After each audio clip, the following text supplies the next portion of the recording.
Приветствую вас на моем канале. Сегодня у нас 5 января. На улице минус 15 градусов. Мы находимся в Алматы. И сейчас я вот жду Неда, так скажем, моего товарища. И сегодня мы хотим выехать в небольшое путешествие по Алматинской области. Договорились выехать в 10 утра, но Нед, оказывается, проспал и сейчас немножко опаздывает. Можете приступить к отпуску топлива. Новые заправки Казак Ойл. 95 по 165 тенге. Заполняем нашу канистру.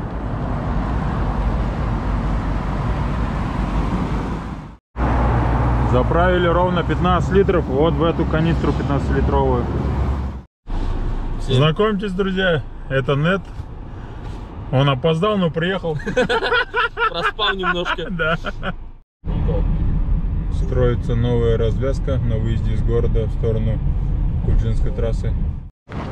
Находимся в селе Ават. Идем за лепешками. Если честно, у нас нет какого-то определенного плана. У нас есть просто направление. Едем мы в сторону Нарнкола. А то, что увидим по пути, как говорится, что увидим, то увидим. Хлеб тут по 170. Нед говорит, очень вкусный. 7 минут ожидания стоили того. Горячий хлеб. Решили заехать в город Исык. Ищем с Недом гостиницу. Оказывается, с торца есть, с торца вот вход. Вот такое вот здание. Гостиница Алтнадам. Находимся мы в селе Коктубе. Да, нормально, конечно. Вот так отель выглядит со стороны. Местные магазины. У вас перевод есть? А мы сняли вот такой вот номер. Он стоит на 12 часов 6000 тенге. Мы тут поняли, что раздельные кровати в этих краях вообще не модная вещь. Приятного аппетита!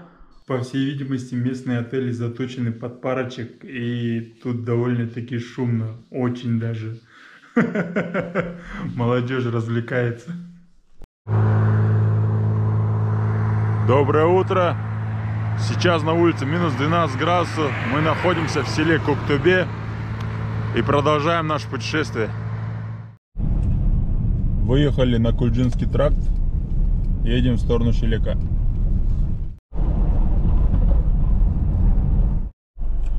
Добро пожаловать в Казахстан. Наше итоговое видео по Алматинской области, как мы катались туда-сюда. Едем дальше. Харгос, Прудхоз. Довольно-таки популярная остановка на Орле. По крайней мере, она была раньше очень популярной, когда все ехали в сторону Чырына, делали остановку здесь обычно. Ну, здесь туалет, там магазин, все дела, короче. На данный момент остановку обошли, дорога полностью трасса, новая бетонка. И сюда никто не заезжает. Построили здесь вот такой вот дом. Наверное, хотели, может быть, не знаю, под гостевой сделать. Даже есть автомойка и автосервис небольшой. Держим дорогу в Шелек. Выезжаем на платную дорогу, то есть на ту самую бетонку. До Шелека еще 8 километров. Масак ауылдык округа. Аул Кастай Ултараков. На въезде в аул отличная дорога, фонари. Проезжаем какое-то кафе здесь местное. Парк есть, Победы. Но по всей видимости газа здесь нет, так как не наблюдаем газовые трубы. Так выглядит мечеть. Слева проезжаем какой-то завод, а с правой стороны проезжаем новостройка. Решили поближе подъехать к этому объекту крупному. Вот этот вот объект. Я думаю, это все-таки с газопроводом связано. АГП, да, все-таки газ. По всей видимости, это уже как рабочий поселок. На этом асфальтированная дорога здесь закончилась. Возвращаемся на основную трассу. Заезжаем в село Байсиит. Базарчик вдоль дороги. Байсиите вовсю готовят шашлыки. В селе Байсиит тоже есть гостиница «Роза». Довольно-таки симпатичная территория. Стоят несколько домов. Довольно-таки симпатичное место.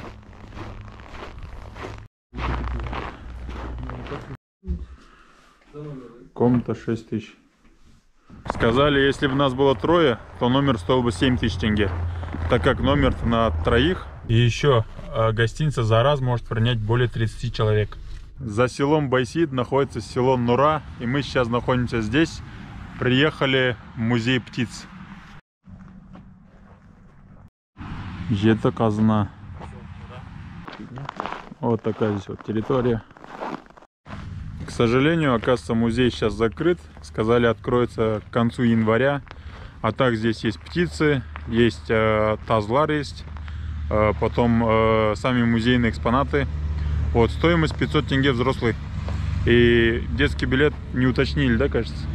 200 детский. Если ехать вот по этой дороге до Чарына, то тут будет плакат музей. И потом вот сюда заворачиваете и, пожалуйста. Если вы ранее смотрели все видео, которые я выкладывал в эти дни, то данное видео будет, так скажем, дополнением всех тех видео, в которых, ну, и тех мест, в которых мы побывали по Алматинской области. И просто, так скажем, какие-то дополнительные моменты, отрезки, которых не было в тех видео. Приятного просмотра. В Байсиите есть цивильные туалеты, очень даже чистые. Идем тут покушать шашлыка.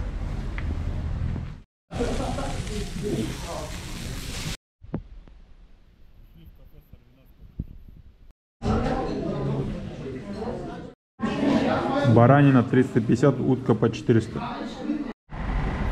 Вечерний Байсиит.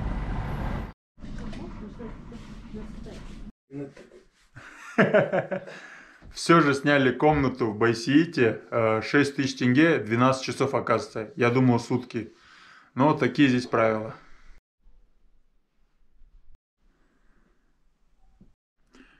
Каждый вечер мы стараемся высушить обувь, если, конечно, промокли. Ну и, конечно же, скинуть материал. Вот такое доброе утро. Теплые какие, а? Горячие. В начале села Байсиит уже с 7 утра начинают готовить те самые лепешки. Стоимость 200 тенге. Эти лепешки отличаются от тех, что мы купили в Авате. Эти какие-то более хрустящие. На улице с утра было минус 20 градусов. Сейчас потеплело, минус 16. Заехали в ущелье Кукпек. На этом с Бартогаем все. А мы едем дальше, продолжаем наш путь, исследуем область. Заехали в село Кукпек. Подъезжаем к реке Чарын и на смотровую площадку. Никогда я, честно, название не знал. Я знаю, что это речка Чарын, а оказывается, нет, говорит, что это место называется Куртогай. Ну, по крайней мере, другие так называют, да? Интересно.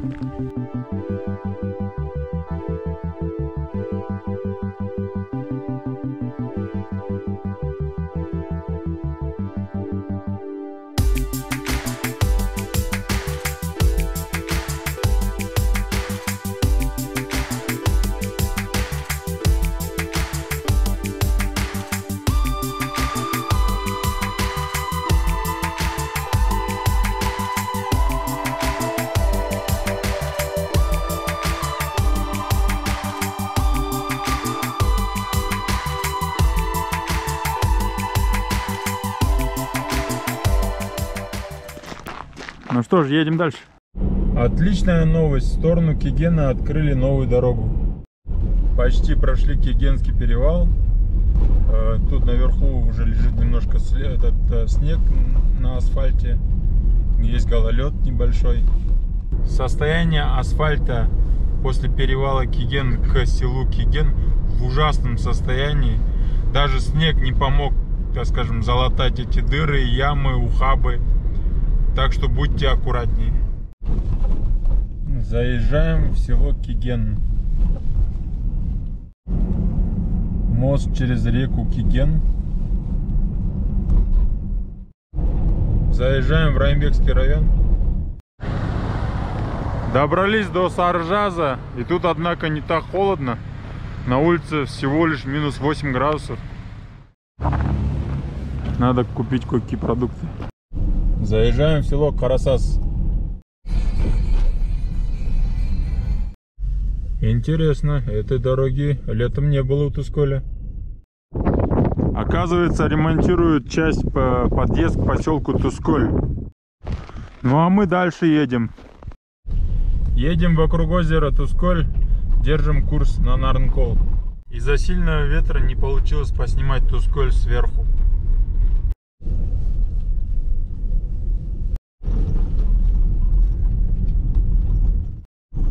Мы уже ранее летом ездили по этой дороге. И сейчас вот повторяем тот же маршрут, только зимой. Из-за снега сложно разглядеть ямы и ухабы. Проезжаем вот эти ворота. На удивление, здесь местами вообще нет снега. Выезжаем на дорогу. Направо у нас Текес, налево у нас Сарыбастау. Дорога в сторону Сарыбастау на 3 из 5. Едем сейчас в сторону Сарыбастау и удивляемся, что здесь вообще никакая сотовая связь не ловит. Актив, Теле2, Билайн ничего не ловит. Заехали в Озак-Батыр ауылдык округа. Местами дорога просто чистый лед. Выехали из Сарыбастау, теперь едем в село Сумбе. После Сарыбастау в сторону Сумбе асфальта уже нету. Вот такое вот бездорожье каменистое. Уехали не туда. Оказывается, взяли направление в сторону китайской границы. Сейчас возвращаемся обратно. Почти вернулись на стык дорог на Сарыбастау. И вот тут вот повернули на какую-то вообще бездорожье непонятное. Разве это можно назвать дорогой-то? Просто все вокруг белое. Просто едем в никуда вдоль каких-то маленьких заборов. Спросили здесь у добрых людей направление. Оказывается, можно сказать, правильно ехали. Надо сказать дальше вдоль забора. Куда, говоришь, сказали ехать? Өрге қарай өрмелей бересің. Ничего себе. Заезжаем на какой-то холм. Ну здесь хотя бы какая-то дорога есть. Видно, что кто-то ездил. Проезжаем еще какой-то дом. Это нам в Донерке сказали, что тут такая вот дорога есть, степная, так скажем, бездорожье до Сумбе. Вот мы и решили проверить. Просто ничего не видно. Ура! Добрались до дороги Нарнкол-Сумбе. Едем в сторону Сумбе. Если посмотреть по карте, то мы сократили почти 70 километров дороги. А так пришлось бы ехать вокруг. Дорога Нарнкол-Сумбе. Состояние так себе, на 2,5 из 5. Акимату Райымбекского района рекомендую отремонтировать дороги в районе, так как ну, дороги здесь реально не ахти. Стоит об этом позаботиться. А сейчас мы стоим у границы с Китаем. Вот колючая проволока, стены, колючая проволока. Ну, то есть 3 получается ограждение. Вот это, видимо, полоса, не знаю, для пограничников, чтобы двигаться там, наверное.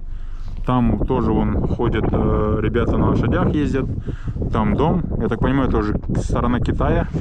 Что самое удивительное, что по карте граница показывает, что она намного дальше, а мы конкретно стоим у границы. На карте показывает, что граница проходит по реке Текес, а по факту мы видим, что она проходит вдоль дороги Нарнкол-Сумбе. Теперь из Сумбе едем в Нарнкол. Едем и все еще удивляемся, как так, что граница проходит вдоль дороги, когда по карте показывает, что проходит по реке. Даже сами пограничники сказали, что та сторона это уже Китай. И все никак в голове не укладывается. Ну как так? И еще один вопрос интересный такой. А почему с их стороны вышки есть смотровые, а с нашей стороны нету вышек? Проезжаем через реку Тикес. Как обычно, много вопросов и мало ответов. На карте увидели какие-то интересные строения, решили съездить. Вот тут вот рядом с Нарнколом. Вон там на горе с правой стороны куполообразное строение. Чем-то похоже на обсерваторию. Или же, может, это что-то военное, конечно. Оказывается, это какой-то военный объект. Так что мы даже не стали подъезжать, развернулись и поехали обратно. Вон там справа у тех гор, у подножия находится Нарнкол. Едем в обратную дорогу, возвращаемся в сторону Алматы. Заехали в село Тикес.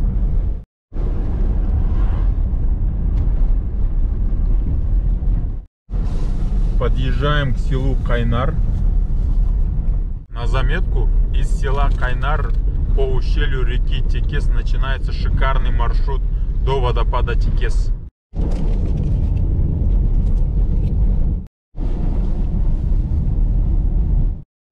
Вот бы в этих краях сделали бы нормальные дороги.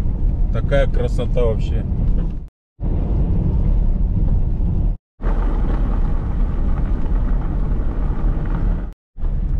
Едем по Кигену.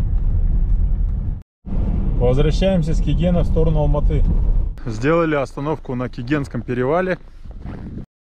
И тут вот появился вот такой новый памятник. Памятник Калабек-Батыру.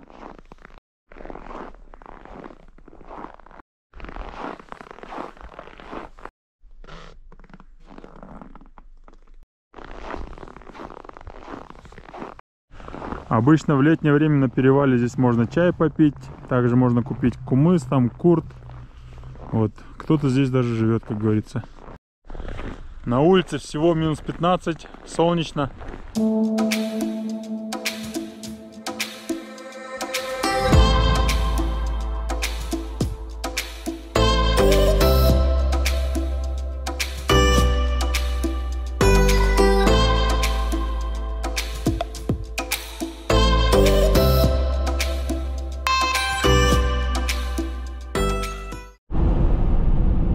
Новая дорога через Кигенский перевал. Красота вообще. Взяли курс на Бестюбинское водохранилище. Тут вообще шикардос.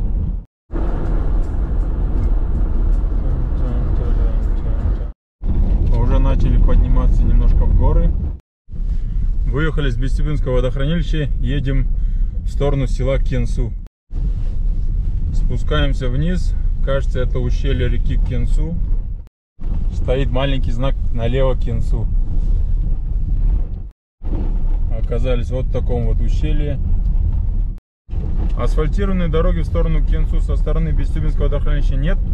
Едем по бездорожью. Справа вон там находится уже само село Кенсу. Сейчас мы с дороги сворачиваем направо. И вуаля, асфальт. Слева вот проезжаем село Кенсу. Спасибо добрым людям, которые подсказали, что с недавних пор, оказывается, сделали дорогу Жаланаш-Кенсу. Теперь она асфальтированная. Вот так бы везде, вот такой бы везде асфальт. Вообще кайф просто ехать. Теперь можно уже полностью насладиться местными видами. Сейчас у нас слева и справа горы. Хорошая дорога, вокруг везде снег. Просто кайф. Что за красота, друзья, ну вообще просто нет слов просто.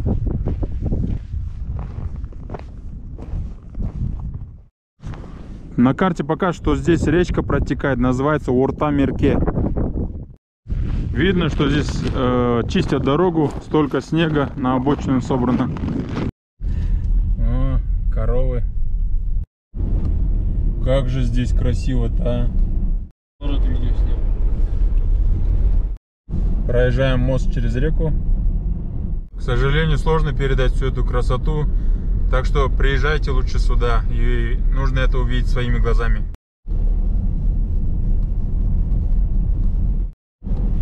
Снова спускаемся, снова поднимаемся вверх. Еще одно шикарное место. Не могли не остановиться. Здесь безумная красота просто.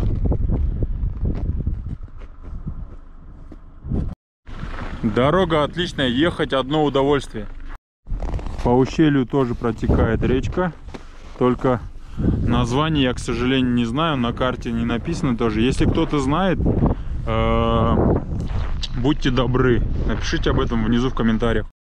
В этом ущелье растет очень много ели. Полностью вот вся гора. Просто зацените, какие здесь виды открываются. Это что-то нереальное прям. Тут очень красиво. Насладитесь видами казахстанской природы. А мы едем дальше. Проезжаем еще какое-то село с левой стороны. Уже подъезжаем к селу Жаланаш. Двигаемся по селу Жаланаш. Решили съездить в село Саты. И может быть заедем на Кульсай. Дорога до Саты тоже очень живописная. Если вы раньше ездили до Саты, то прекрасно знаете, какие были дороги. Просто ужасные. Точнее, было полное бездорожье. На данный момент до Саты, даже до самого Кульсай постелили хороший новый асфальт. И ехать просто удовольствие. Почти на подъезде к Саты. Саты. Заехали в село Саты. Нед пошел узнать обстановку. У меня на канале есть большой выпуск про село Саты и про гостевой бизнес в этом селе. И в тот раз мы вот в этот гостевой дом не заходили. Нед сказал, что здесь хозяйка Айнур Тате, и у нее очень как бы уютно и вкусно. Приятного аппетита. А вот и горячее. Уличное освещение ночного Саты. На камеру не смогу показать, но над Саты безумно красивое ночное небо. Вот такое солнечное доброе утро в Саты.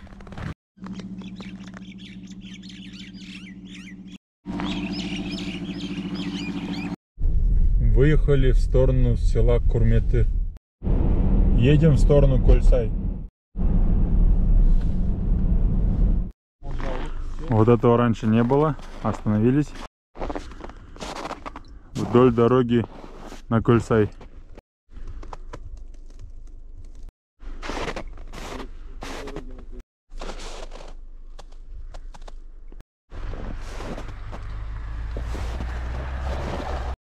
Вот эта дорога ведет на Кульсай. Вон там вот находится экопост. А мы вот сейчас поедем вот сюда. Съездили в ущелье Саты. Возвращаемся в село Саты. Айнур Татеге үлкен рахмет за гостеприимство. Было очень вкусно, тепло. Но пора ехать дальше. К концу, и мы теперь